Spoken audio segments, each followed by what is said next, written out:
našu zemlju, našu decu, žene, porodice, ne dirajte nam narod i državu, ne dirajte nam svetosavlje našeg patrijarha i to na vreme upozoravamo i u zemlji i u svetu.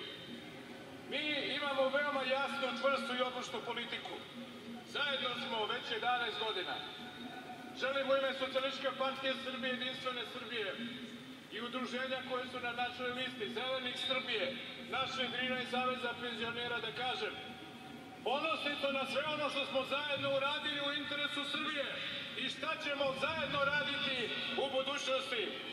I nikada nam nije bilo potrebnije da upotrebim staru reč, bratstvo i jedinstvo. Bratstvo među svim Srbima i jedinstvo našega naroda. I nikad nije bilo bitnije da glasno uzviknemo smrt fašizmu, smrt nasilju,